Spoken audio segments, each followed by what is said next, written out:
Hello by.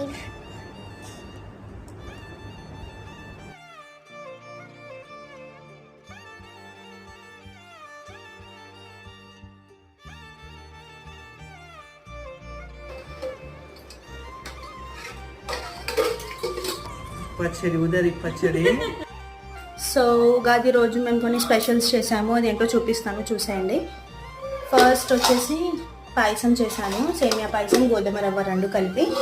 Next మామిడికాయ పులిహోర, ఇంకా వంకాయ ఆలుగడ్డ కర్రీ ఫ్రై. ఇదేమో మామిడికాయ పప్పు, ఉగాది కదా సో కొంచెం స్పెషల్ ఉండాలని చెప్పేసి. ఇది వచ్చేసి వైట్ రైస్, ఇవేమో బొబ్బట్లు. ఇది మా బాబు కొరికిండనమాట. బొబ్బట్లు రెడీ. సో మీ ఇంట్లో ఉగాది స్పెషల్ ఏమేమి చేసుకున్నారో కామెంట్ చేయండి. బాయ్ అండ్ హ్యాపీ ఉగాది అందరికీ.